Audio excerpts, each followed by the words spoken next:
Buenas noches, buenas tardes. Lo primero, se oye bien porque mi voz es tenebrosa, ¿vale? Bien, un poco, bien. En nombre del excelentísimo Ayuntamiento, de la Fundación Jorge Juan, en nombre de Vicent y en el mío, gracias por asistir. Me toca a mí presentar a Vicent, cosa que es muy fácil. Me salto el currículum porque todos los que estáis aquí lo conocéis y voy a hablar de Vicent como persona, abreviadamente porque me han amenazado, él en concreto también, de que sea corto porque la conferencia es muy bonita y tiene mucho que decir, ¿vale? Vicent es una persona trabajadora, culta, con mucha vocación, con mucha voluntad, con mucha capacidad para todo. Pero hay dos cualidades que me encantan de él y me gustaría saberlas expresar bien. Una es lo crítico que es consigo mismo. No saldrá una palabra de su boca que no haya confrontado con todas las cosas que hayan en la tierra para poder quedarse satisfecho. Luego, dentro de todas las cualidades que tiene, esa es la más importante. Y otra, que la descubrí hace poco, cuando me lo llevé a navegar, que es su sentido del humor. Allí aprendí de él lo constante que es, lo trabajador, lo buena persona. Y después de una aventura muy fuerte navegando, horrible, en una regata, en las que dormíamos vestidos todos los días, demostró una capacidad de alegría, era la alegría de todos los marinos que íbamos. Eso me llegó muy hondo. Desde aquí vuelvo a darle las gracias porque le nombramos capitán honorífico y se lo ganó, junto con sus títulos de ilustrísimo señor que ya tiene y todos los demás que puedan acompañarle. Con eso solo, como me han amenazado de él en persona de que fuera corto, creo que la presentación está bien hecha. Gracias por venir.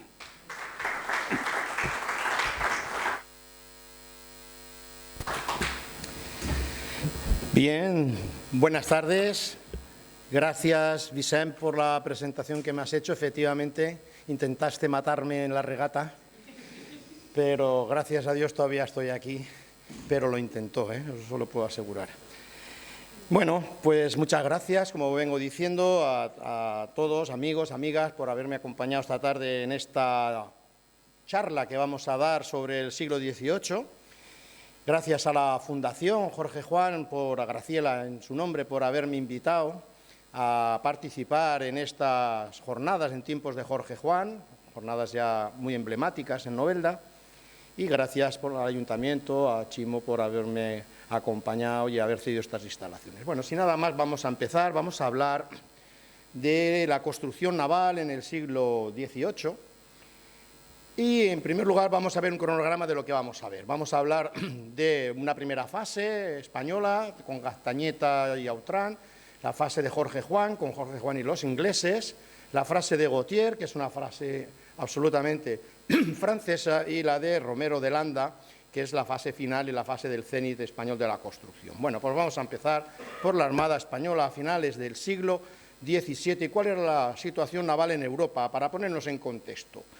Bien, pues en el siglo XVI, siglo XVII, el XV, lo que había en España era galeras, galeazas, barcos de remos, que estaban en el Mediterráneo básicamente, por circunstancias y necesidades de la navegación oceánica. Una vez que se había descubierto la América, pues había que utilizar barcos más grandes. Ahí aparecieron las carracas, las naos, las carabelas, hasta que más tarde, ya en el XVI, XVII, ahí va a surgir el galeón, el famoso galeón que habéis escuchado muchas veces, que es el sucesor de la nao cántabra. Esto era un buque de transporte, era bélico y era un buque mixto, era un buque muy grande, podía llevar hasta 80 cañones, y el galeón pues estuvo dominando el Atlántico durante los siglos XVI, XVII y parte del XVIII. Serían pues constructores como Cristóbal de Barros y constructores de su tiempo los que cambiarían lo que serían, como hemos dicho, las nao cántabras por buques que tuviesen más velocidad, más capacidad de armamento evidentemente evolucionando. El galeón, hay dos tipos de galeones. Está el galeón español por una parte y el galeón isabelino inglés por otra. El galeón español era mucho más grande, como veis, los castillos de popa eran mucho mayores que el galeón isabelino inglés, y del galeón isabelino inglés es del que va a derivarse los navíos de línea más modernos. Bueno, vamos a ponernos en un contexto de cómo era la situación política en Europa en ese siglo, a finales del siglo XVII, en el que Carlos II había sustituido a Felipe IV, que había fallecido, y nada más sustituir y acceder al trono hispánico, pues ya las fuerzas políticas europeas se dieron cuenta de que era un rey, de que no iba a tener continuidad, y se pusieron todos ya a trabajar en cómo se iban a quedar con el gobierno, con el Estado español y con todas las posesiones españolas. Ya Luis XIV, que era el más avispado de todos, empezó a declarar guerras a España desde el inicio prácticamente del reinado de Carlos II, y en todas las guerras España perdió, España la fue destruyendo. La primera que hizo fue porque reclamaba la dote de su esposa, María Teresa de Austria, que era española, y ya España empezó a perder guerras continuamente, hasta que hay un punto de inflexión, que es en la paz de Ryswick, en 1697, en la que Francia va a dar un giro radical a su política y pasará de ser enemiga de España, enemiga acérrima, a convertirse en aliada española. ¿Por qué? Pues porque Luis XIV lo que estaba pretendiendo era conquistar el trono español no ya por la guerra, sino por la dinastía. Él lo que quería era imponer la dinastía borbónica en España, y ya no le hacía falta hacer la guerra, y entonces pasó de ser enemigo a ser amigo y protector del reino español durante poco tiempo. Durante este tiempo ya se empezaron a hacer lo que serían los tratados de partición de la corona española, de los territorios. Ya se empezó en 1668 y Luis XIV negociaba con Leopoldo I de Austria cómo repartirse los territorios, pero no llegaron a ningún acuerdo. Hubo tres, incluso negociaban también con Guillermo de Inglaterra, con Guillermo III, y al final la sucesión del trono español no se consolidó. Vamos a ver ahora cómo se construían los barcos en el siglo XVII. Los barcos en el siglo XVII se construían normalmente en astilleros cántabros, que se construían por asiento. El asiento lo vamos a explicar después lo que es. O se compraban, se iba al supermercado, al Mercadona de barcos, y decían, dame 3 barcos, 3 galeones, 2 de cañones, y los compraban en los arsenales extranjeros. Había varias normas para construir buques, pero no eran normas muy claras. Las primeras normas habían desde 1606 y los buques se convertían sin planos, se construían prácticamente desde cero, de una manera que los constructores le consideraban adecuada por su experiencia, por el conocimiento que tenían, por la trayectoria, por la escuela en la que estaban, etc. Y en España pues se estaban construyendo básicamente galeones.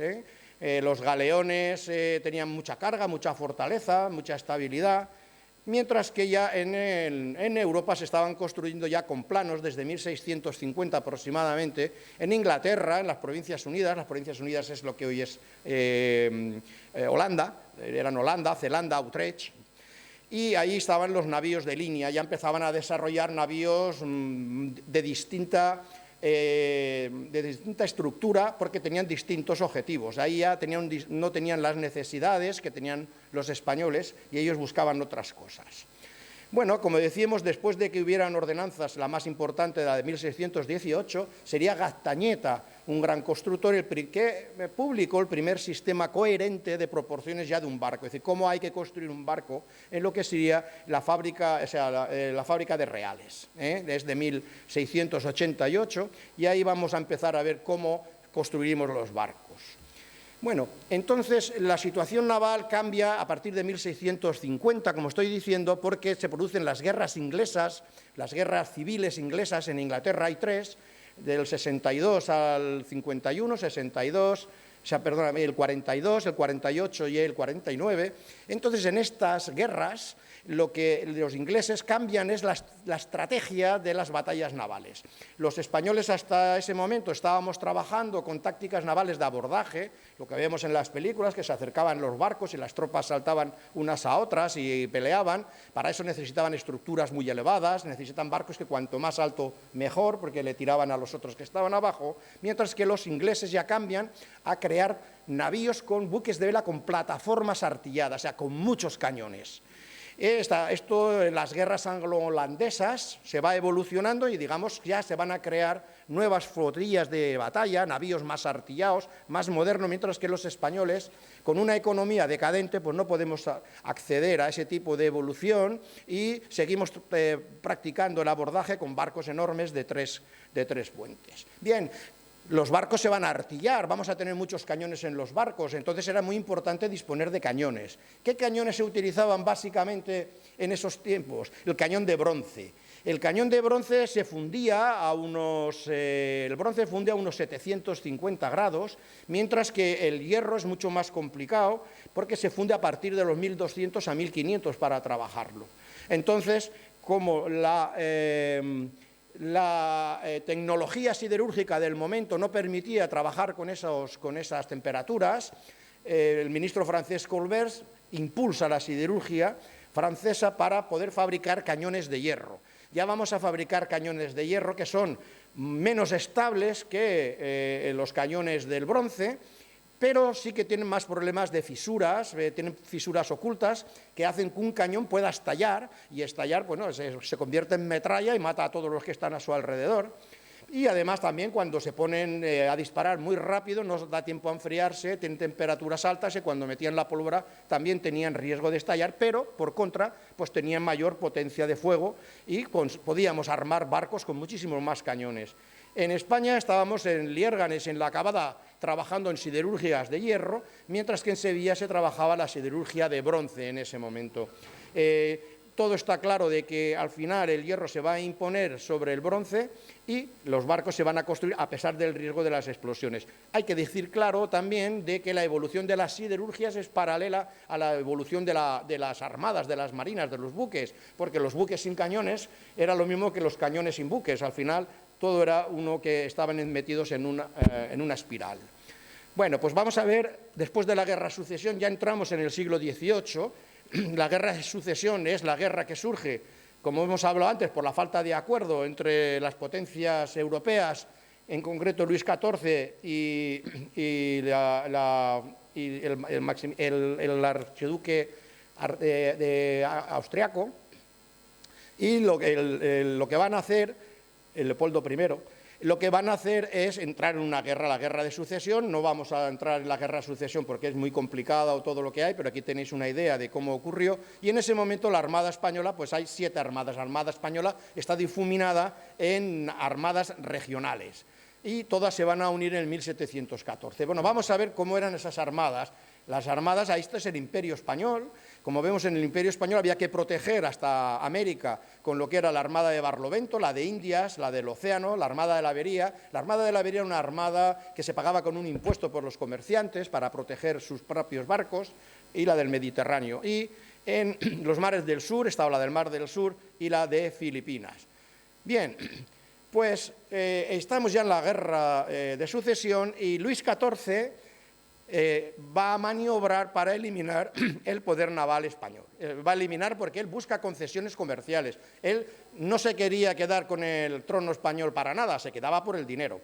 Entonces, lo que va a hacer es imponer una tutela político-militar de facto. Él va a mandar aquí a gente del entorno político de la corte de Versalles, como Harcourt, que lo manda, que era el embajador, Tessé, que era un capitán, era un militar que manejaba, y están pues maniobrando en la corte junto con Portocarrero, que era español, para que Felipe V pues haga lo que los franceses, en definitiva, Luis XIV, su abuelo, pues piensan que tiene que hacer para mejor gloria de Francia. Y Felipe V tiene que incluso que alquilar barcos, y se los alquila a Francia, le alquila barcos de guerreros y barcos comerciales también, incluso a comerciantes, porque la flota española no existe. Pero esta tutela es muy mala para España, porque fijaros que desde 1702, nada más empezar la guerra, perdemos la batalla de Randen, que nos destrozan la flota de Indias, perdemos Gibraltar, perdemos Menorca, perdemos Orán, porque el bey Mustafa dice, bueno, pues a río revuelto ganancia de pescador, dice, voy a quedar yo también con Orán, y todo se convierte en un desastre militar. El alejamiento de Luis XIV es mucho más patente después de la derrota francesa de Malplaquet en el centro de Europa, y Luis XIV retira las tropas que tiene en España ayudando a su nieto y las desvía la atención, hasta que en 1713 vamos a firmar el Tratado de Utrecht. Bueno, pues en el Tratado de Utrecht España va a perder muchas posesiones, las vamos a ver ahora, mientras que Luis XIV pues todavía va a continuar ayudando a su nieto a que consolide la toma de Barcelona en 1714 y la toma de Mallorca en 1715, que es prácticamente cuando acaba la Guerra de Sucesión. Este es el Tratado de Utrecht, en el que España pierde prácticamente casi todos sus territorios europeos, pero vamos a lo que nos interesa, que es la situación de la Armada. La Armada española había perdido prácticamente casi todos sus barcos, quedaban solamente 25 barcos de guerra en toda España, e incluso solamente teníamos la nave capitana para proteger todas las mercancías que venían desde América a España, y en Inglaterra, mientras España tiene 25, ellos ya tenían 98 embarcaciones, 98 barcos, 98 navíos, que portaban el doble de cañones cada navío que un galeón español. Una nave inglesa tenía 66 piezas de artillería, mientras una española 30, 31. Bien, en este momento pues se da cuenta Felipe V de que si sigue así va a perder todas sus posesiones americanas, y Bernardo Tinajero, que era un burócrata que trabajaba en la carrera de Indias, en la Compañía de las Indias, le dice que o renueva la Armada o que se vaya olvidando de los territorios americanos porque los vamos a perder, no tenemos cómo defenderlos. Bernardo Tinajero de la Escalera sería el primer secretario de Marina, y él se encargaría de desarrollar una política claramente profrancesa, porque él estaba muy influenciado, toda la corte estaba muy influenciada en 1714 por los franceses, y va a hacer una política profrancesa para desarrollar en España algo similar a lo que tenían los franceses. Ahí va a trabajar, él va a trabajar con Jean Montsegur. Jean Montsegur es un capitán francés que trabajaba que estaba peleando en las tropas borbónicas con Felipe V, y este señor había trabajado en los astilleros franceses, conocía muy bien la marina francesa, y va a proponer pues que España se modernice. ¿Cómo se va a modernizar? Pues creando departamentos navales, poniendo planos, desarrollando una armada mucho más moderna.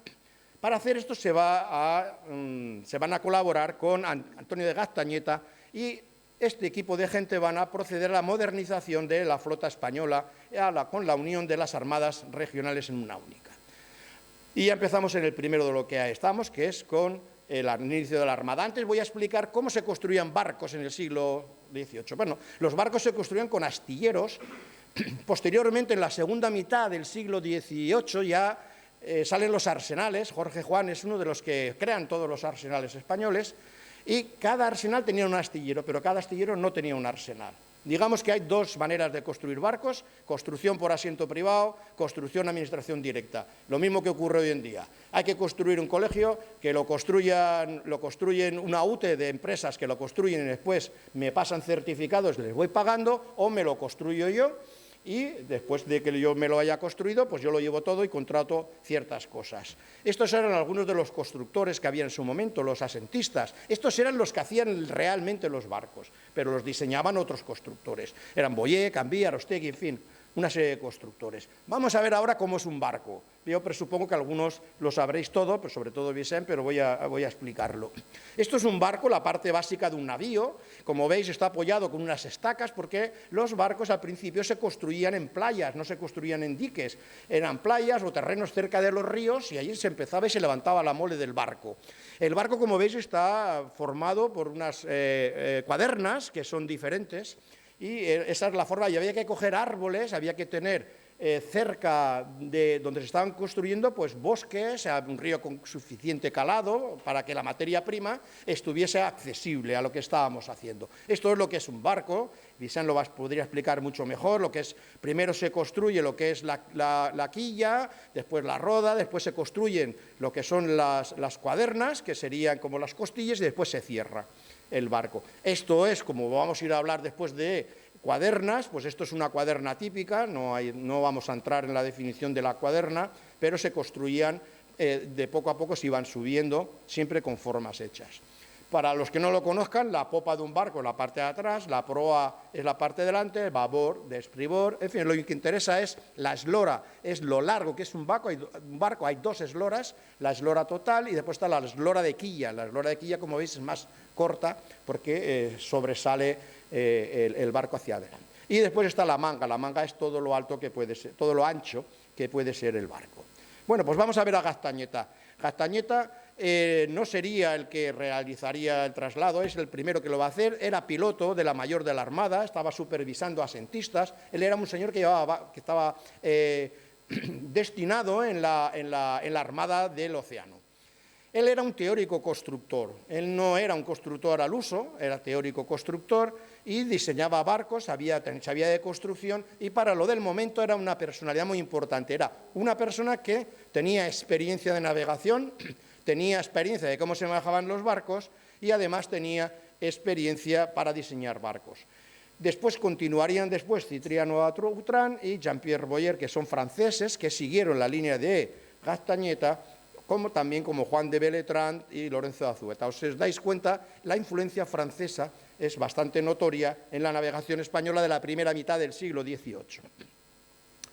Bueno, hay un problema que surge en un momento determinado, que es el conflicto entre Sevilla y Cádiz. Este debate se realiza porque la casa de contratación y la cabecera de la flota de Indias se encontraban en Sevilla desde que Colón había descubierto América, pero ya había una serie de disputas en ese momento porque el Estado borbónico ya pretendía que las casas se trasladaran a Cádiz. Incluso antes de todo eso, los comerciantes de Cádiz pretenden que por la situación geoestratégica de Cádiz sea más importante de la que Sevilla. Y había un problema muy importante, y es que a la entrada de Sanlúcar de Barrameda, que es que hay que pasarlo para poder acceder al Guadalquivir y entrar a Sevilla, había una barrera de arena que impide que los barcos que tuvieran mucho calado, como hemos visto antes, pudieran atravesarla, lo cual limitaba la altura de los barcos.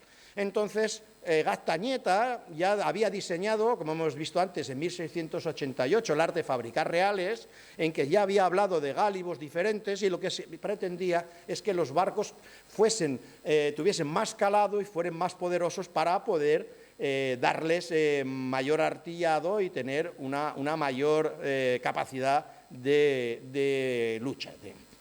Este conflicto también surge y Francisco de Garrote, un poco más tarde, aboga por lo contrario. En definitiva, esto fue una lucha de poder entre lo que serían los comerciantes españoles de los Habsburgo, todavía anclados con los Habsburgo, y los comerciantes nuevos que venían ya con los borbónicos, los franceses, y era un control más centralizado del poder. O sea, ahí hay una lucha porque los Borbones pretenden centralizar el poder en español, una vez que habían abolido ya, por ejemplo, todo lo que habían sido la Cataluña, había sido Aragón, etcétera, etcétera. Bueno, pues Gaztañeta va a crear las proporciones y las medidas más esenciales en 1712, ya era un desarrollo que había hecho una publicación en la que ya se hablaba de un barco, como tenía que ser, pero todavía no había planos muy claros, eran diseños, eran una manzada prácticamente, hasta que en 1720, y veremos por qué, ya hace una ordenanza obligatoria ya sobre cómo hay que construir un barco y diseña 4 tipos de navío de 80 a 50 cañones, 80, 70, 60 y 50, y 4 tipos de fragatas de 40 a 10. Estos barcos, como estábamos viendo, eran barcos bastante buenos, fueron capturados por los extranjeros, por los enemigos, y los incorporaban a sus flotas, no los hundían, no los dejaban arrastrados, estaban muy bien artillados y Gaztañeta va a consolidar la Armada española. Pero los barcos de Gaztañeta tenían 2 problemas fundamentales. Uno era el excesivo consumo de maderas, porque los barcos se terminaban prácticamente cuando se hacían y no se tenía en consideración el ahorro de maderas. para construir un navío, un galeón, se empleaban entre 2.000 y 3.000 árboles, depende del tamaño que tuviese el galeón, y además tenían un problema de longitud de los barcos de la eslora, que tenían problemas de tendencia a partirse por la mitad según el oleaje que podía haber en el Mediterráneo. Bueno, pues ya todo esto va a cambiar y vamos a ver cómo actúa la política para cambiar la construcción naval. Va a fallecer María Luisa Gabriela de Saboya en 1714, la primera mujer de Felipe V, era la reina consorte, que falleció el 14 de febrero de 1714, mala época, mal día, de tuberculosis. Y ya empiezan las cortes europeas a pergeñar quién va a ser la reina de España. Alberoni era un cura, que todavía no era cardenal, que se movía por las cortes francesas, la corte italiana, y va a proponer a la nueva reina, que sería Isabel de Farnesio. Isabel de Farnesio, una italiana que ya estaba casada, tenía hijos, y cuando llega Isabel de Farnesio va a cambiar la política española naval. España estaba mirando hacia el Atlántico hasta ese momento y ahora va a cambiar y va a mirar hacia Italia. ¿Por qué? Porque la nueva reina, que era la parmesana, lo que pretendía era recuperar los territorios italianos para para dárselos, digamos, en las monarquías, darle realeza a sus hijos, y Felipe V también estaba de acuerdo con eso, porque él estaba muy frustrado por haber tenido que desmembrar el territorio que le había legado Carlos II en Utrecht, y tampoco estaba muy contento el hombre. Entonces establecen una táctica para volver a conquistar los territorios italianos, como serían Sicilia, Cerdeña, Nápoles, Milán, pero en principio van a Cerdeña, y llegan a Cerdeña y no pasa nada. Dicen, bueno, pues han hecho una flota. Para hacer esa flota, como no había barcos, lo que hacen es una política de compra de barcos. Compran barcos, preparan una flota importante y se van a Cerdeña. Cerdeña tiene éxito y se envalentonan, digamos así, y se van a Sicilia. Pero ya cuando se van a Sicilia, las potencias europeas dicen, un momento, aquí ya sí que no podemos ya tragar con esto, porque estás rompiendo todo el acuerdo que hemos tenido en Utrecht, y no vamos a entrar en otra guerra después de acordaros 13 años de guerra europea, y eso era demasiado para las potencias. Entonces se alían, Francia se alía junto con las Provincias Unidas, se alía con Austria, y se va a aliar, como no, con Inglaterra. Y Inglaterra lo que hará será mandar una tropa, una flota, que va a ir a enfrentarse con los españoles en Cabo Passaro. En Cabo Passaro estaban allí los españoles y ven aparecer a los ingleses. No se había declarado la guerra en agosto y les atacan, destrozan todo. Bueno, aquello no era muy honesto en su momento, pero destrozaron la flota española. España perdió 11 navíos, el George Byng, que era el almirante inglés, capturó también el San Felipe el Real, que era el barco emblemático español, el barco insignia, y este barco lo remonta para llevárselo a Mahón. Pero cuando llegan a Mahón el barco explota, no se sabe si lo explotaron los propios españoles o los ingleses, o explotó, pero murieron 210 personas. España queda con la armada destruida por enésima vez y ya se da cuenta de que tiene que crear una flota con buques más modernos, con más presupuesto, con arsenales estatales, en fin. Le encargan a Gastañeta que haga el sistema a la española, y por eso hace las proporciones en 1720. Acordaros que era en 1718 cuando pasa todo esto de aquí, y él lo hace en 1720, a posteriori. Gastañeta se va a convertir en el padre de la construcción naval científica en España, aunque en ese momento todavía es una construcción más empírica que tecnológica, que científica, porque todavía está muy basada en la experiencia. Pero va a crear un barco genuinamente español, sólido, marinero, alargado. Este es el barco de Gastañeta, que va a ser la imagen española en lo sucesivo. Bueno, pues aparece José Patiño y Rosales, que como hemos visto estaba en Cabo Passaro. Este señor es nombrado intendente general de Marina en su momento por Alberoni, en 1714. El intendente general de Marina sería más o menos lo que sería hoy en día un secretario de Estado. Era el que ejecutaba, el que tenía el poder real sobre la administración, y no era el político, que era lo que era el secretario de Marina. José Patiño le van a encargar y va a reactivar la construcción naval, va a mandar a Gastañeta al norte a construir barcos, y él se va a quedar construyendo barcos en San Feliu de Guíxols, donde va a construir el San Felipe el Real, este que hemos visto que explotó. Él era contrario al método del asiento privado. Él pensaba que, como era una persona que estaba en la administración desde siempre, él pensaba que la construcción tenía que estar controlada por el Estado, y para eso va a crear los arsenales, que van a ser vitales para la reforma de la administración, de la construcción naval española. Esto lo consolidó él porque consiguió que los reyes asistieran a la botadura del navío Hércules de 60 cañones en Cádiz, y que se había construido con este sistema de arsenales estatales, y eso reforzó esa posición para el futuro. Él va a impulsar los departamentos marítimos de Cádiz, Ferrol, Cartagena y La Habana, lo que habíamos visto que le habían propuesto Tinajero y Monsegur. Va a ejecutar la orden de unión de las armadas ya, porque en 1714 se había dicho pero no se había hecho, y sobre todo va a establecer la Escuela de Guardiamarinas de Cádiz en 1717, en la que se forman los cadetes militarmente y científicamente, donde estaría Jorge Juan y de donde sería el vivero de todos los grandes almirantes españoles, como Churruca, Gravina, Jorge Juan, en fin, toda la saga de grandes navegantes españoles, marinos españoles. Bueno, pues Jorge Juan, Gaztañeta, como hemos dicho, en 1720 va a iniciar ya la transición española hacia el navío de línea. Hasta ahora estábamos con galeones y con barcos que estaban pareciéndose, pero no eran. Va a crear un navío de línea para el combate. ¿Por qué se llamaban navíos de línea? Porque iban uno detrás de otro, como si fuera la procesionaria. El de atrás protegía al de adelante y formaban una barrera de cañones que era impresionante, ¿no? Imaginaros 20 barcos con 30 cañones cada uno, 600 cañones disparando. Esto era un barco, medían de entre 55 y 60 metros, tenían 3 mástiles. Lo importante era la potencia de fuego, el número de cañones, era la base de las dimensiones del navío. Era también conforme las cubiertas que iba a tener y conforme la longitud que debería tener. Las portas eran las que marcaban la anchura por donde tenían que salir los cañones, el número de cañones marcaba la longitud del barco porque era el número de portas.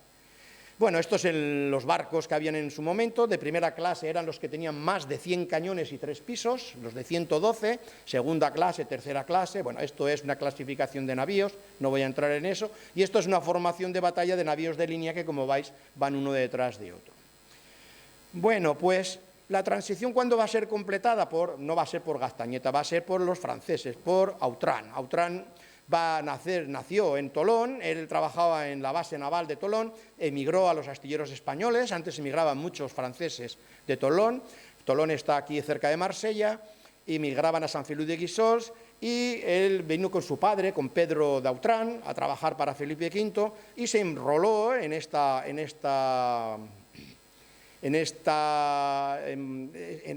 grupo de embarcaciones que fueron a Passaro, en esta armada que fue a Passaro, y allí lo va a conocer Gaztañeta porque detecta que es una persona que es capaz de reparar con mucha facilidad, muy bien, los barcos cuando le están golpeando las bombas, los proyectiles de los enemigos, y se lo va a llevar para que trabaje con él en Guarnizo. Él va a llegar a Guarnizo, va a ser el principal constructor después naval tras Gaztañeta en 1728, y va a construir el Real Felipe. El Real Felipe ya es un barco bastante importante y será destinado a Cádiz como director general de construcciones. Va a ser la persona más importante de su etapa porque va a estar un montón de años como comandante naval, etc. No sería una persona de la cuerda de Jorge Juan, porque Jorge Juan y Autran no se llevaban muy bien, y sería sustituido por Gautier al final en 1769. En la batalla, el Real Felipe, sí que va a crear un nuevo reglamento de proporciones que va a sustituir al de Gaztañeta, y ahí va a ponerle cuadernas dobles, más fuerte, va a incrementar la eslora, en fin, modificaciones. Y en 1744 se va a producir la batalla de Cabo Sicié, en la que participa Juan José Navarro, que después sería el Marqués de la Victoria, y ahí el barco sí que consigue batir a la flota inglesa del almirante Thomas Matthews, que fue sometido a un consejo de guerra y expulsado de la marina inglesa. Los ingleses no andaban con chiquitas con esto, y tampoco es que se enfrentara con ellos demasiado. Lo que hizo fue llegar hasta Cartagena, y fue un triunfo porque a partir de esta derrota, llamémoslo así, de inglesa, el Mediterráneo quedó bastante abierto para los españoles. Bien, pues Boyer es otro que trabajó en los astilleros, va a modernizar la construcción con Autran, no es una persona de la que se conozca mucho, no voy a decir demasiado de él, es una persona que está trabajando con Autran, sí que se sabe que hay planos de él, donde introduce los diseños de la escuela tolonesa, la escuela francesa, y sí que hay dos planos de él, que son el Príncipe y el Princesa. El Princesa, en 1730, sería un barco capturado por los ingleses y que sería estudiado por ellos, sorprendidos de la tecnología y del nivel tecnológico que tenían los españoles ya en ese momento. Él se casó con una española, pero no hay muchas noticias de él. Bueno, aquí va a aparecer ahora Jorge Juan, ya estamos en la tercera etapa, Jorge Juan, en la segunda etapa, Jorge Juan. Bien, vamos a recordar que Isabel de Farnesio se había casado con Felipe V en 1714, buscando pues, los tronos para sus hijos, que consigue el de Nápoles y Sicilia para su hijo Carlos, que sería Carlos VII de Nápoles, y aparece Zenón de Somodevilla, que va a dirigir el almirantazgo. ¿El almirantazgo qué era? El almirantazgo es una institución que crea Felipe V, instigado por Isabel de Farnesio, para darle a su otro hijo, a Infante Felipe, mientras no tuviese un trono en que sentarle, pues para darle dignidades y que tuviese también ingresos económicos. Pero el infante tenía unas habitaciones al lado y el rey había prohibido que se le molestase con cualquier cuestión del almirantazgo. O sea, era el jefe, pero el rey prohibió que se le molestase con cualquier cuestión que pudiera surgir ahí. Bien. Pero el almirantazgo tenía mucho poder y el marqués de la Ensenada empieza a iniciar y a pergeñar los cambios ya de la marina española y a modernizarla. España en ese momento solo tiene 23 navíos, mientras que Inglaterra tiene más de 100. Entonces no es posible enfrentarte a los ingleses, no es posible igualar fuerzas y la política disuasoria es la política que se adopta. Zenón de Somodevilla provenía del cuerpo de funcionarios profesionales, era un funcionario del cuerpo del ministerio y, como he dicho, de la misma cuerda que tenía Patiño, no era militar. Bueno, pues entonces viene la guerra de la oreja, la guerra de Jenkins, la guerra del asiento. Esta es la guerra en la que tuvieron que participar Ulloa y Jorge Juan cuando estaban en la medición del meridiano. Jorge Juan y Ulloa tuvieron que montar dos fragatas, una era la Rosa del Comercio y el otro era Nuestra Señora de Belén, y estuvieron al mando de José Alfonso de Pizarro. Bueno, pues se firmó un pacto de familia en 1743, Francia no ayudó demasiado a España y se murió Felipe V en 1746. Entonces el marqués de la Ensenada le va a recomendar a su sucesor, a su hijo directo con la primera mujer, Fernando VI, que adoptase una política neutral menos belicosa con Gran Bretaña. Entonces Ensenada aplica la normativa esa de si quieres la paz, prepárate para la guerra, y va a iniciar un desarrollo naval disuasorio. Su objetivo era que España se convirtiese en el árbitro entre Francia e Inglaterra. Pues lo que ocurre hoy en día también con la política, la minoría, depende de qué al lado estuviese España, iban a ser más poderosa una facción o la otra. Aparece Jorge Juan y Santa Cilia, nacido en Novelda en 1713, eso lo quiero recalcar, y Antonio de Ulloa, que estaban midiendo la expedición del meridiano desde hacía 11 años, y entonces, bueno, ellos aparecen en Madrid cuando fallece Felipe V en 1746, un poco perdidos, nadie les hace mucho caso, pero José Alfonso Pizarro, que había sido su almirante, que los conocía, le presenta al marqués de la Ensenada, quien detecta rápidamente que estos son personajes que le interesan mucho para esto que estaba a iniciar el desarrollo naval español, porque eran jóvenes, eran militares, tenían experiencia, habían estado navegando, habían estado en guerras y eran muy importantes y muy interesantes para sus planes. Ensenada tampoco era nada tonto. Y manda a Jorge Juan a la misión de los astilleros británicos en 1749 y va a mandar a Ulloa a una misión en los arsenales europeos para que estudie el tema de los arsenales también en el mismo año de 1749. Bueno, pues vamos a centrarnos en Jorge Juan y Santa Cilia, le mandan a la misión en Inglaterra, él va a ir con dos cadetes, con José Solano y Bote, y con Pedro de Mora y Muñoz. José Solano y Bote va a ser después el marqués del Socorro, y Pedro de Mora sería el secretario de la Sociedad Económica de Amigos del País. Ellos van a Inglaterra con la excusa de que van a estudiar matemáticas, ciencias, etcétera, cosa que era muy normal entonces, los desplazamientos, y son muy bien recibidos. Pero Jorge Juan llevaba órdenes secretas. Jorge Juan llevaba la orden secreta de estudiar el establishment. El establishment es la normativa, el sistema de construcción inglés. ¿Qué normas seguían? Compraban libros, tenía que traer artilugios, pues relojes, telescopios, en fin, y la más importante era contratar técnicos y estudiar la ciencia y la técnica inglesa. Él, para estudiar estos técnicos, se va a situar en los astilleros del Támesis, el de Deptford y el de Woolwich, y va a empezar la tarea suya de espionaje naval. El espionaje en aquella época era una práctica habitual, desde la Francia de Colbert, ya en el siglo XVII, era normal que pasasen técnicos de un sitio a otro, de una nación a otra, que se intercambiasen información. En definitiva, que no había las barreras que existían ahora en día. Pero, claro, cuando se tocaban temas delicados sí que se considera como espionaje y había que cerrar los secretos, ¿no?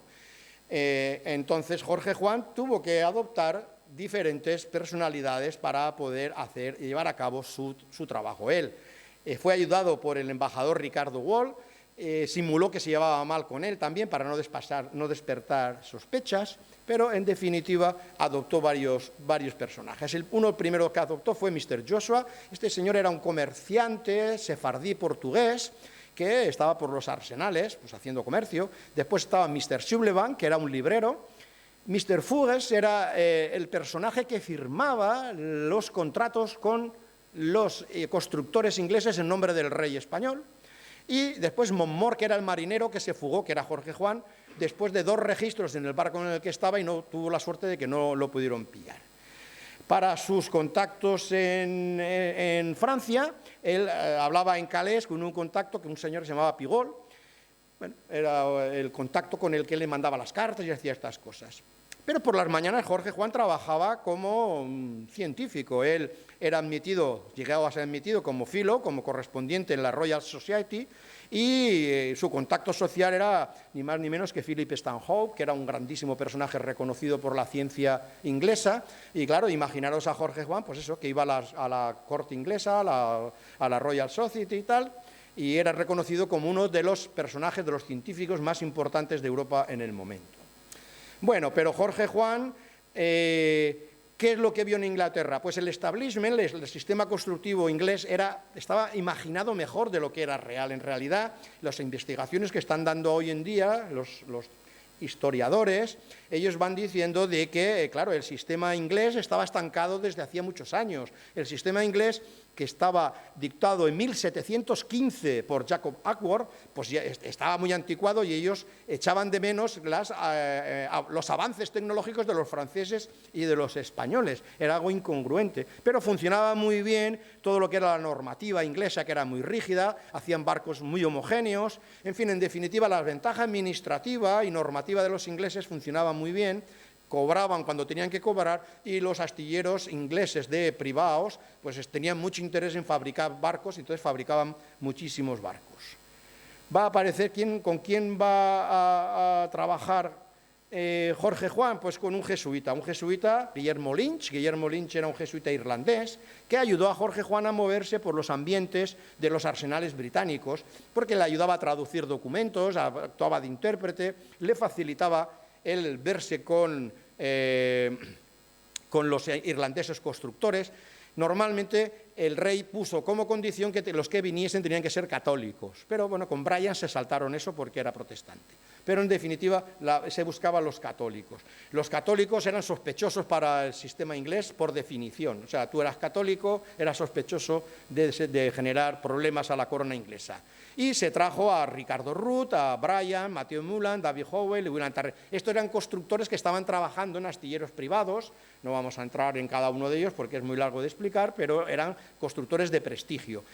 No habían construido barcos de guerra, muchos, En España construyeron mucho más, a pesar de que pensamos que tenían grandísima experiencia, no la tenían.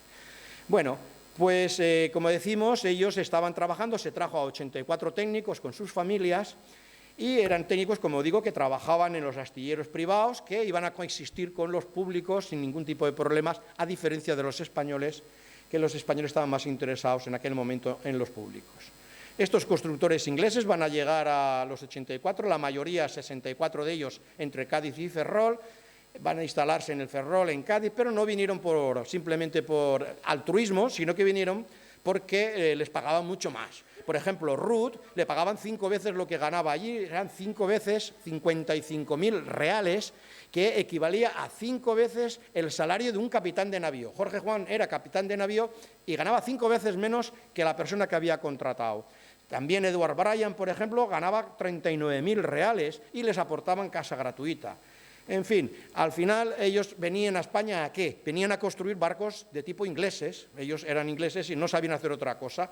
Lo que se pretendía de ellos es que construyeran barcos en serie para abaratar costes y que usaran planos de piezas y tal, que era lo que realmente iba a abaratar costes. Esto fue una revolución lógica en el mundo de la arquitectura naval, de los arsenales, de los astilleros, porque Autrán va a perder su hegemonía ya directamente, va a crear recelos y desconfianza en los arsenales. Claro, la gente decía, bueno, ¿estos quién son? Llevo aquí yo 20 años y ahora vienen estos y mandan más que yo.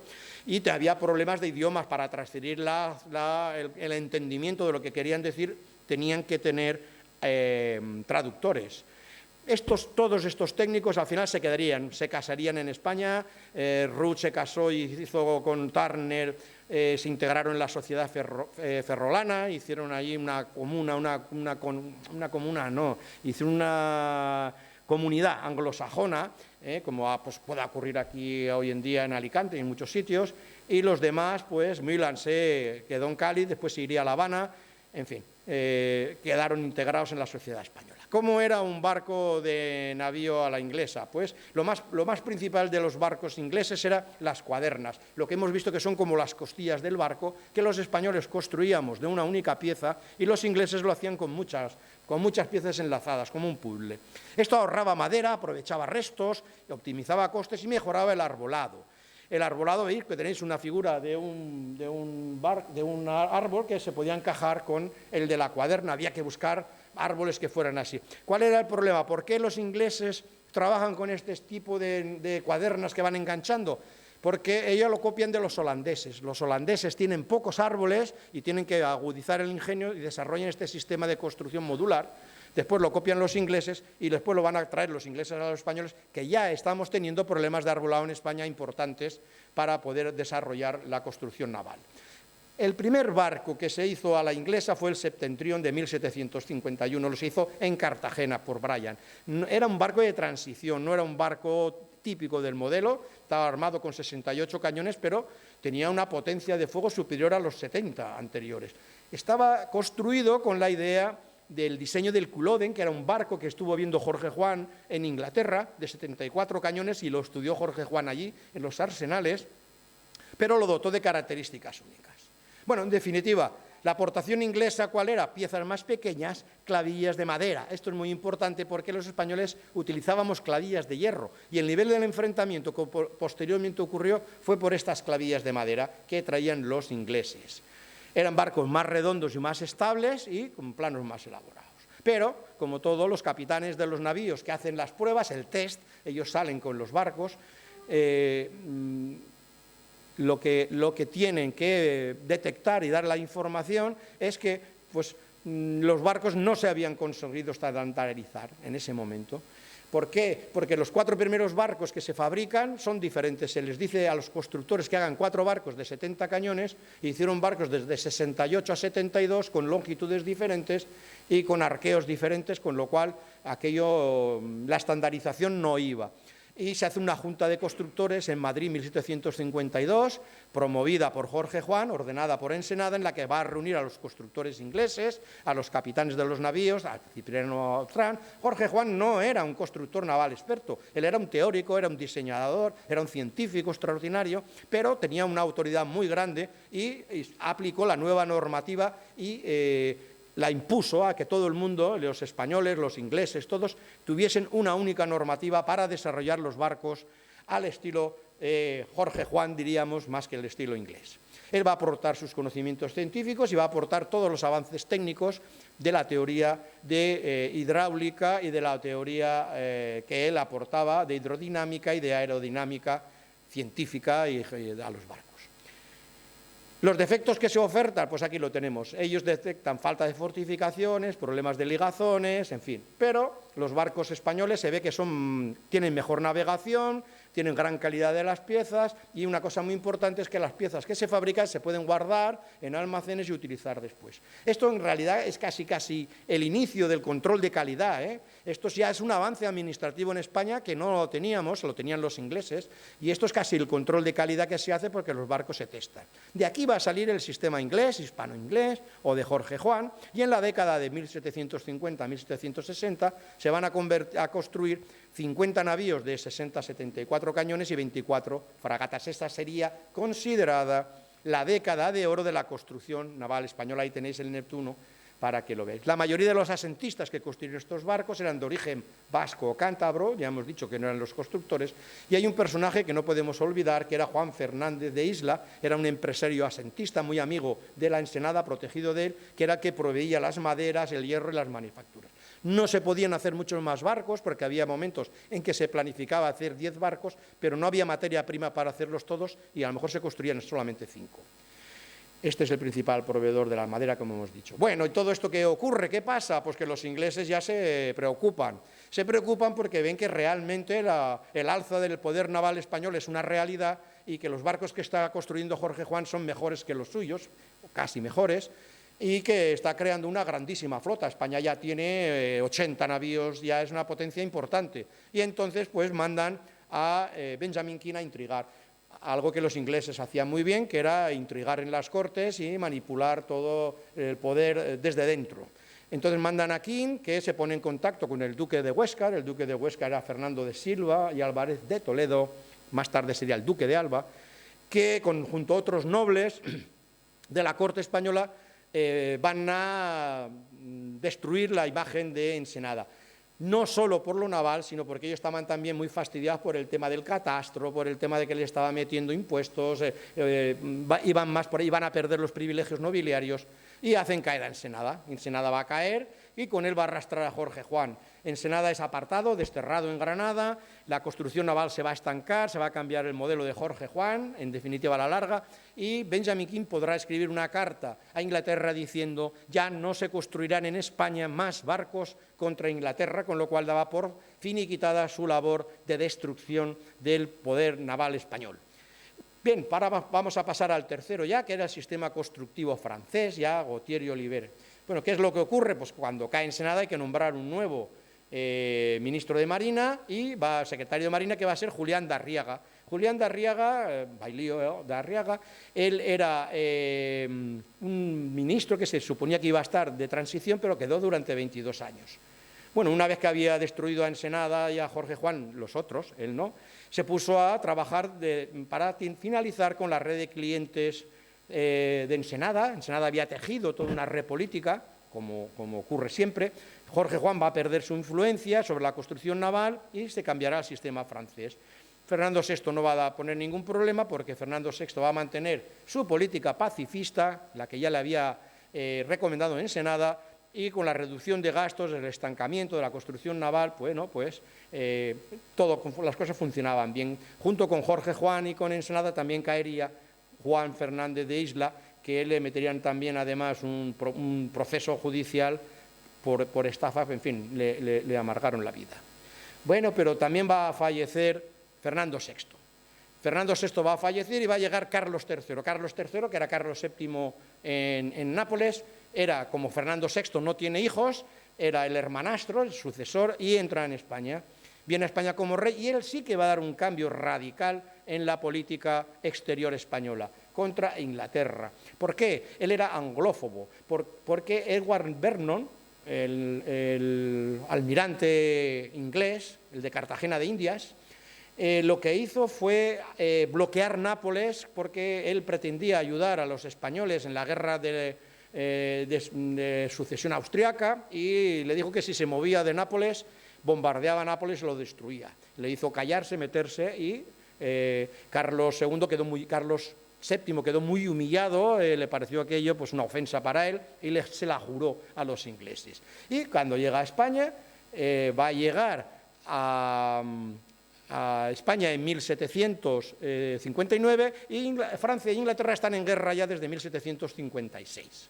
España era neutral en ese momento, no tenía por qué hacer nada, pero va a firmar el Pacto de Familia en 1761 sin ninguna necesidad, porque franceses e ingleses estaban peleando por Canadá, allí arriba, por las posesiones norteamericanas, y él se va a meter en la guerra. Y los ingleses que le ven que se meten en la guerra, ven la ocasión y se van a La Habana y destrozan La Habana, y también Manila. Y ese va a ser el mayor desastre naval en la historia de España, porque no se perdieron en batalla, sino que los barcos se quedaron dentro del puerto, hundieron barcos para que no entrasen los ingleses entraron, y total perdimos 15 navíos, 9 fragatas, en fin, solamente en Trafalgar se perdieron 10, imagínense que se perdieron solamente entre navíos y fragatas 24. Y lo peor de todo es que se destruyó el arsenal de La Habana, que era donde se construían los barcos, y ya no podíamos construir barcos. Bueno, vamos a quedar reducidos a nada, prácticamente a 36 navíos, hasta que llega la Paz de París.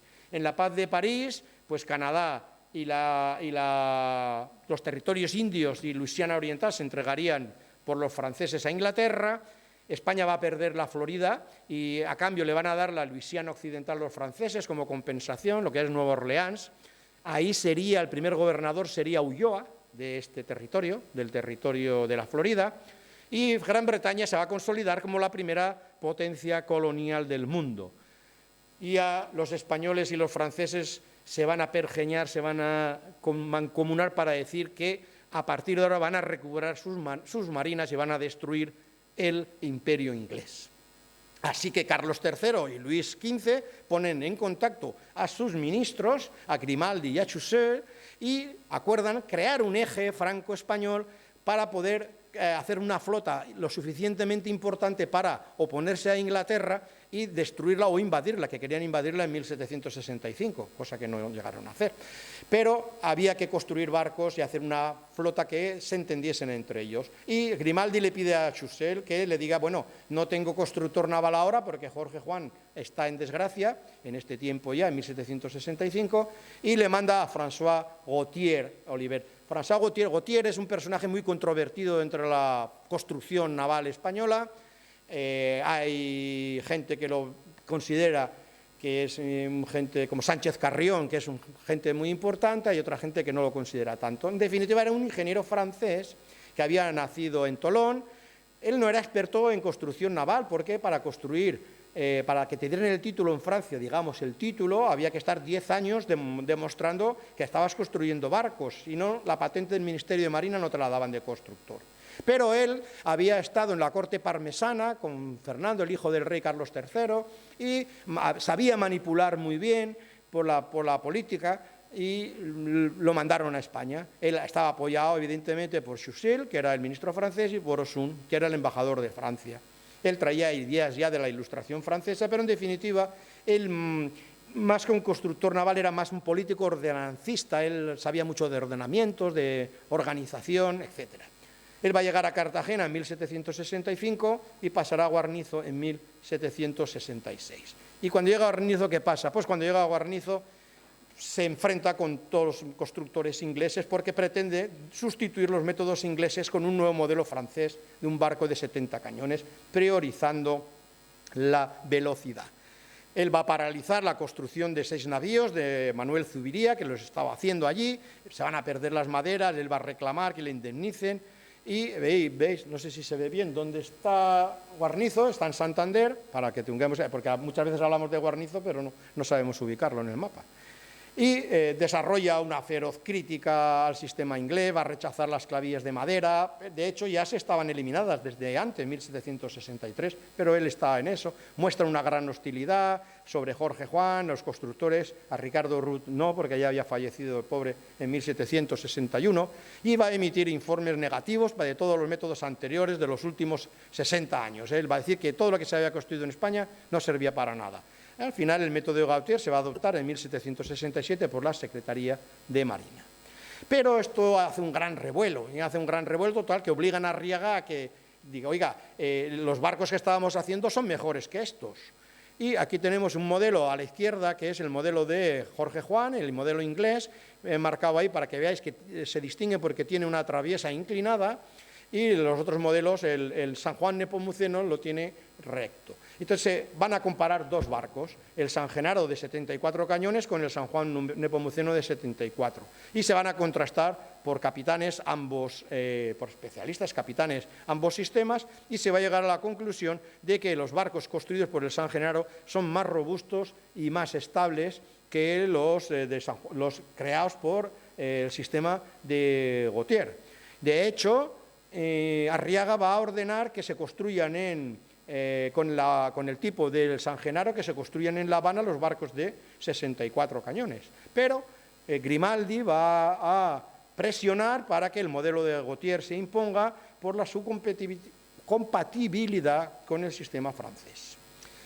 Gautier mantiene así el apoyo de Arriaga, él no es partidario, pero él pretende eliminar políticamente a Ensenada, lo nombra director general de construcciones, va a importar el modelo francés, Autran, y Autran será, el modelo francés Gautier, y Autran va a ser destituido en 1742, que estaba, desde 1742, y será sustituido en 1769. La mayor aportación de Gautier, ¿cuál fue? ¿Los barcos? No. La creación del Cuerpo de Ingenieros de Marina, que estaba basada en la escuela francesa. Él había ya trabajado en la creación de esa escuela de ingenieros franceses, que era una filosofía ilustrada, era una filosofía diferente. Los constructores ya eran ingenieros. Los constructores estudiaban física, matemáticas, geometría, arquitectura. Eran universitarios de hoy en día, no eran constructores experimentales. Y Gautier, lógicamente, es nombrado el ingeniero general de Marina en 1770, y el primer alumno que va a proceder del cuerpo general, el cuerpo general es donde estaba Jorge Juan, son la Academia de Guardia Marina, sería José Romero Fernández de Landa. Con esta filosofía lo que se pretende es que los asentistas solo ya gestionen la mano de obra. Y esta época es en la que Jorge Juan va a publicar su Examen Marítimo, que sería la obra de construcción naval más importante de ese momento, pero que en España, al parecer, pues no tuvo en ese momento demasiada influencia. Bueno, pues Arriaga va a fallecer en 1776, se va a nombrar a González Castejón como nuevo ministro de Marina. Grimaldi había dimitido ya en 1770 y Gautier, que pierde el apoyo del gobierno porque era una persona muy controvertida y muy cuestionada. Tenía mal carácter, muchos críticos, había creado muchos enemigos y, como suele ocurrir, se enfrentó con las autoridades y se lo eliminaron en cuanto pudieron. Él presentó la dimisión en 1774, que no le fue aceptada, hasta 1782, en que sí se le acepta la dimisión, pero como oficial del ejército, no como oficial de la Marina. La Marina nunca admitió a Gautier como miembro de su estamento porque se llevaban muy mal con él. Ellos entendían que era una persona que les había traicionado porque el sistema de Jorge Juan, que era militar y tal, lo había criticado en demasía. Él va a volver a París en 1784 como director de la Academia Francesa de Ingenieros de Marina, que había trabajado, pero desde el 74 no trabajaba, estaba, pues, como hemos ido en algunas ocasiones, cobrando sin ir. Y fue sustituido en Ferrol por José Joaquín Romero Fernández de Landa, que sería el futuro sucesor suyo. Ambos coincidieron, el ministro de Marina y Gautier con él, en Guarnizo. Con este sistema francés, en 18 años se construyeron 56 barcos, eran barcos bastante buenos, pero no fueron los definitivos. Bueno, ¿qué diferencia hay entre Jorge Juan y Gautier? Pues el protagonista para Jorge Juan es el Cuerpo General de Marina. No es una etiqueta administrativa, son oficiales, son formados científicamente, con una unidad doctrinal, con disciplina profesional, con vocación de servicio, son militares. Y los constructores son subalternos, son gente que está trabajando para lo que ellos dicen. Mientras que para Gautier el protagonista son los constructores, son ingenieros de marina. Ellos van a crear los planos, van a hacer los diseños, se van a encargar de todo en la Academia de Ingenieros de Marina y son los responsables de todo. Estos serían lo que serían los militares facultativos de hoy en día, el cuerpo de facultativos, porque sí que están sometidos a la normativa militar. Quiero decirse, unos serían lo que son los militares de guerra, los que están navegando en los barcos, los almirantes, y el otro son pues, el cuerpo de ingenieros, el cuerpo de médicos, el cuerpo de farmacéuticos, son los facultativos. Ya se había conseguido pasar desde toda la evolución de la construcción que venimos desde el siglo XVII-XVIII. Eran carpinteros, que no tenían plano, no hacían nada, lo hacían por conocimiento. Pasan a maestros carpinteros, ya tienen un conocimiento específico y especial.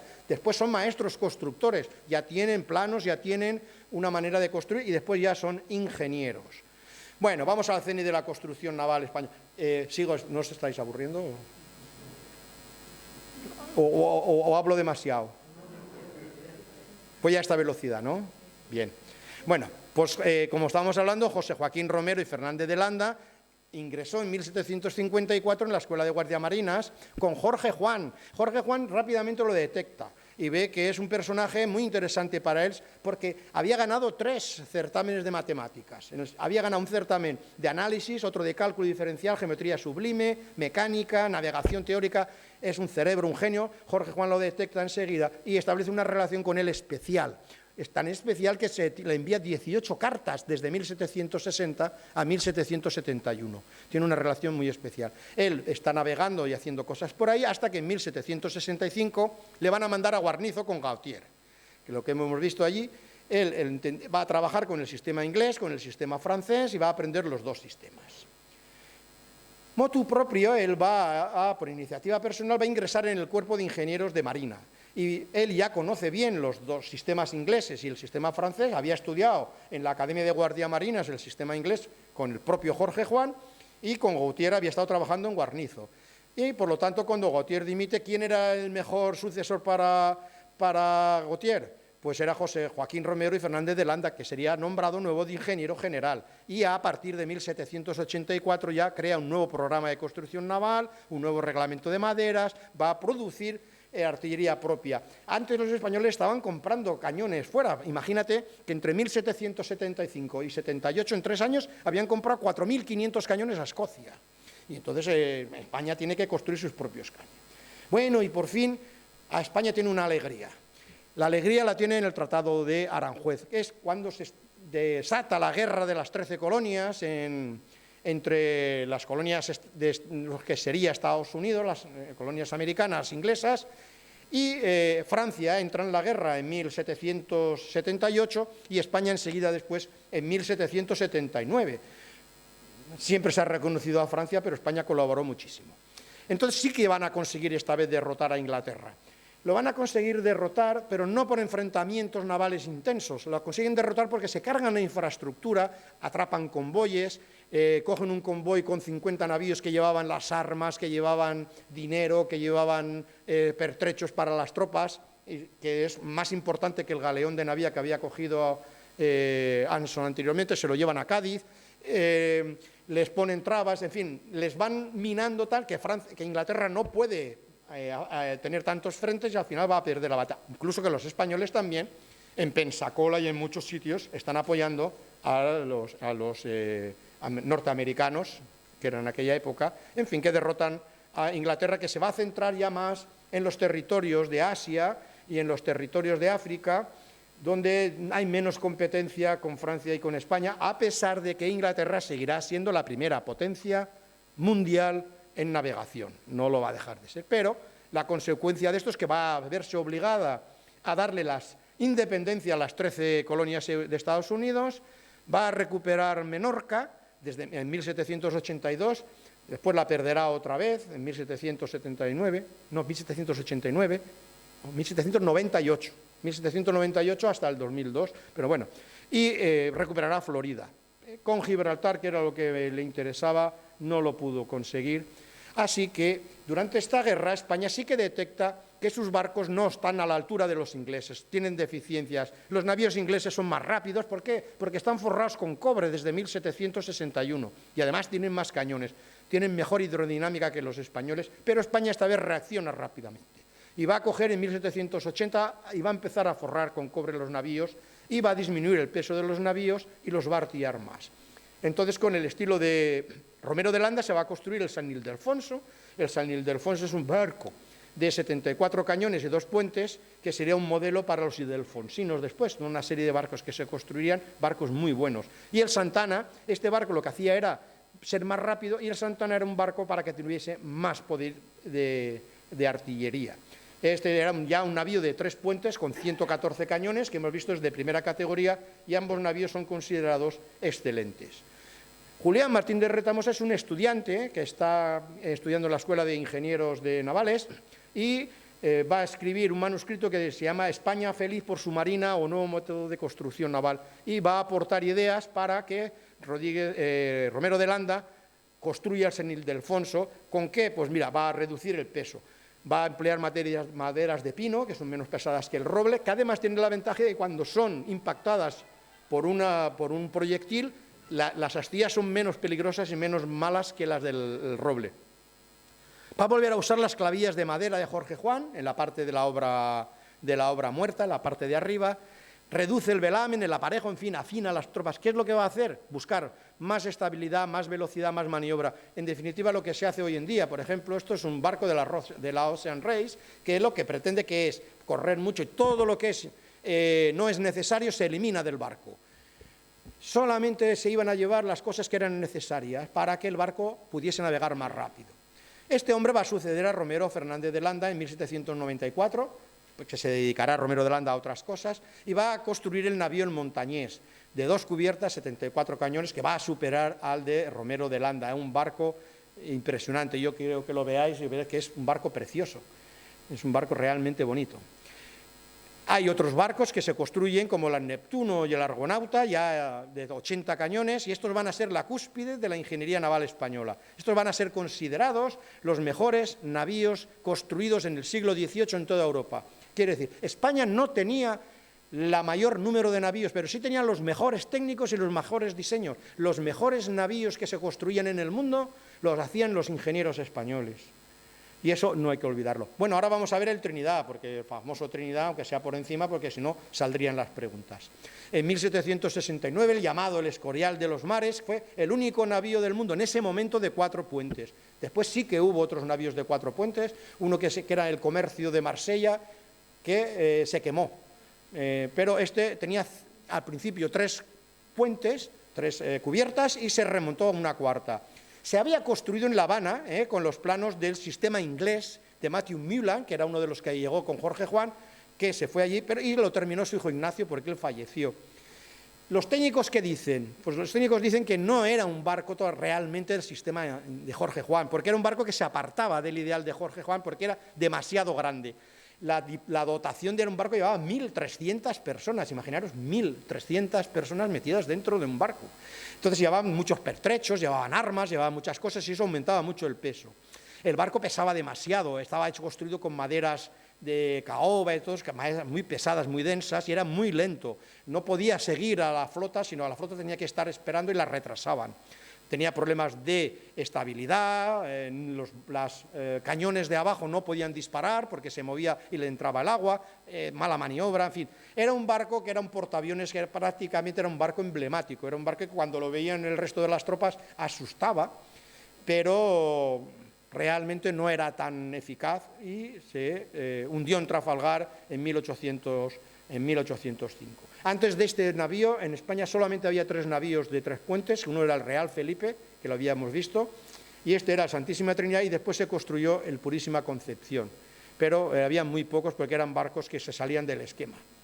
Bueno, pues ya llega Carlos IV en 1788, y en 1793 se habían alcanzado el máximo número de buques que había tenido la flota española. Tenía 78 navíos, 13 de 3 puentes, 52 fragatas y 10 corbetas. O sea, en realidad teníamos 140 barcos de guerra con 436 embarcaciones menores.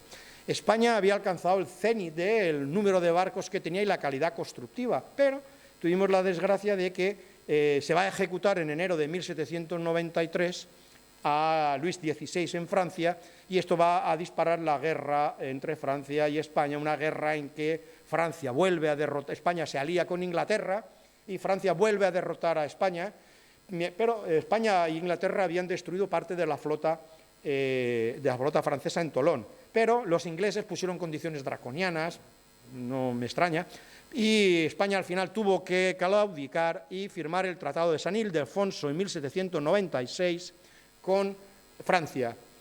Y al aliarse con Francia, pues le damos la vuelta a la tortilla. Ahora nos vamos a enfrentar a los ingleses. O sea, nos dan los franceses y ya una vez que ya estamos cascaos, nos vamos con los franceses para que nos den los ingleses y nos rematen. Ya nos fuimos con los ingleses y los ingleses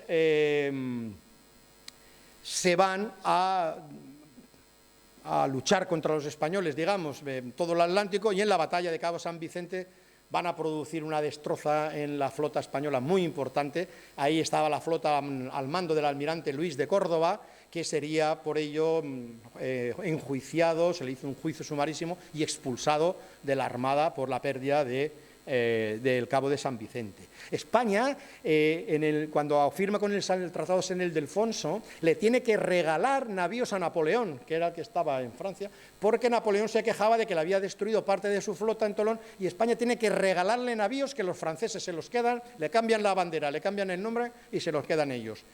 Esto es cómo funcionaba la cosa. Pero ¿qué ocurre? Que los ingleses, cuando están con eso, bloquean todos los puertos españoles, van a crear un corte comercial entre la península y América, y España no llega el dinero de América, nos quedamos sin dinero con el bloqueo, el Estado va a quebrar, no va a pagar deudas, se va a quedar sin pagos los salarios de los trabajadores, de los marineros, los operarios, la flota queda sin mantenimiento, y ya Carlos IV y Godoy pues se van a encargar de que se consolide el desplome de la construcción naval española con su política militar. De tal manera que vamos a llegar ya al siglo XIX, en 1805, con Trafalgar, en el que se produce el fin del poderío de la construcción naval española. Bueno, pues como resumen, la pregunta era, que se hacen muchas personas, ¿cuáles eran las razones de la tradicional superioridad de la Royal Navy? Pues como respuestas podíamos decir, la primera respuesta, que tenían un mayor número de buques y de cañones históricamente, desde siempre tenían muchos más barcos que nosotros. Además disponían de una marinería profesional, los españoles teníamos muchos marineros que eran de leva, eran presos, eran gente que la capturaban para meterlos en los barcos como castigo. Tenían un criterio autóctono de construcción, ellos construían los barcos siempre con una misma idea y no cambiaban los barcos según interesaba la política, como en España, que se cambió el de Jorge Juan, por ejemplo, por el de Gautier. Y eran mucho más agresivos en la táctica de batalla. Ellos, si había que entrar en un puerto donde era neutral y estaba la flota española, pues sin problema entraban. Si había que declarar la guerra, o sea, atacar la flota española sin declarar la guerra, pues lo hacían. Y esta era la famosa. Ahora os voy a mostrar una pequeña película, dura 1 minuto, nada más, para que veamos cómo era realmente una batalla naval. Esto es un galeón español de 30 cañones, de la película Black Sails, enfrentándose a 2 navíos ingleses.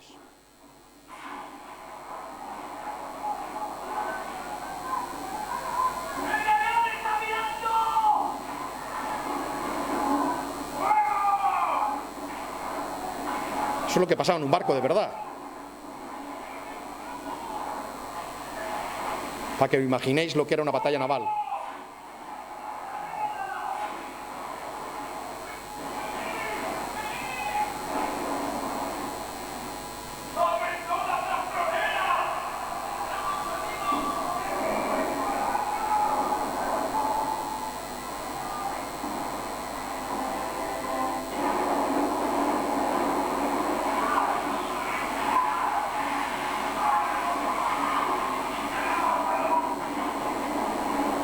Bueno, la he cortado porque es muy sanguinaria. Esto es como digo yo, de la película Black Sails. A ver. Y es un galeón español de esta armada. Bueno, pues ¿cuál es la armada real que hay hoy en día? Pues la armada real de la Armada Española es la armada del S-81, donde tenemos la mejor tecnología del mundo en submarinos, envidiada por todas las flotas europeas y mundiales. Tenemos los buques de asalto como el anfibio, que son barcos que están considerados como los mejores del mundo y que navegan con la OTAN. Y con esto terminamos ya esta conferencia, que espero que les haya gustado. Muchas gracias por su paciencia.